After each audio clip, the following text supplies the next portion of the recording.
Now a step back from the politics of this particular FBI probe and a closer look at what might be happening with the investigation outside of the public eye. Frank Montoya worked in various roles during his 25 years at the Bureau, including stints leading the FBI Seattle and Honolulu divisions. He joins me today from Salt Lake City. Mr. Montoya, thank you for being with us. I want to ask you about the scope of what the FBI could be looking into right now. Talk to me a little bit about what FBI investigators would be doing in an investigation like this right now. Well, first and foremost, they'd be talking to as many people as they can. I think it was important that the doors were opened earlier this afternoon in terms of what and who they can pursue in their pursuit of information. And keep in mind, this is a background investigation, not so much a criminal investigation. So it's not about proving who did what. It's more about finding or disproving or not finding derogatory information. So they'll be talking to, among others, Deborah Ramirez, Dr. Ford, Mark Judge, some of these others that have been identified publicly as individuals who may have information.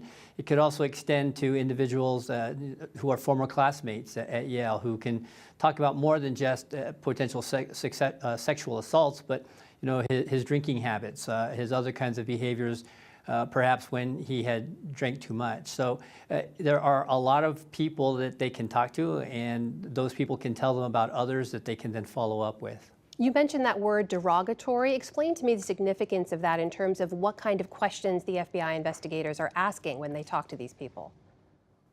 Yeah, another great question, because again, this is about determining if this individual is suitable for the job for which he has been nominated. So they're going to look at character.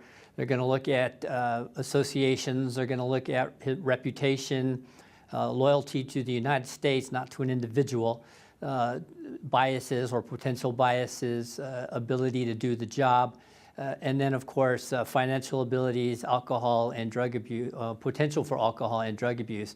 When I was a brand new agent, gosh, in January of 1991, we learned how to do these things, and they taught us that the acronym to help remember the kinds of things that we're supposed to talk about was Carla B. Fad, and that was what, 30 or 27 years ago, and I still remember it. We heard the president earlier asked about this as well, whether or not he thought Judge Kavanaugh himself should be interviewed. Does the FBI need to talk to Judge Kavanaugh in order to complete this investigation?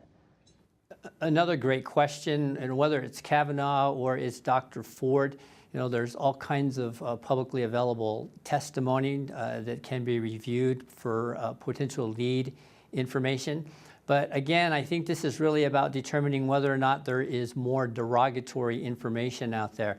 Talking to him about that is not going to get them there. Talking to folks like Dr. Ford or Deborah Ramirez or even Julie Swetnick, that's where the rubber meets the road in this background investigation now.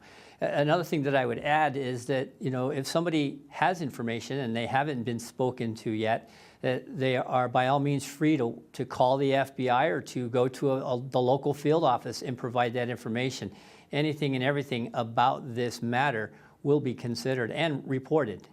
Well, you can imagine there must be people who knew him in some capacity or the other from school, from his professional life, who may be doing exactly what you suggested then, reaching out to their local FBI office. Does the FBI have an obligation to try to speak to every single one of those people to try to see this through?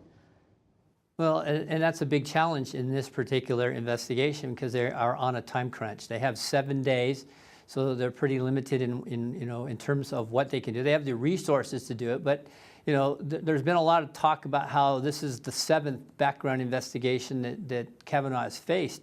The fact of the matter is most of these investigations, when they are conducted, they're based on information that the candidate for the job or the clearance provides to the FBI. When we learn about derogatory information, it's usually from a records check or from somebody who heard that we were talking to somebody about an individual, and then they come forward and provide that information. Because typically when an individual fills out their SF-86, they're not going to list references or we're going to talk badly about them. You mentioned those previous investigations, and this comes up again and again for supporters of Judge Kavanaugh. It begs the question, how did none of this information come up in any of those previous probes? As I mentioned, when folks fill out their SF-86, they are listing who they want us to talk to.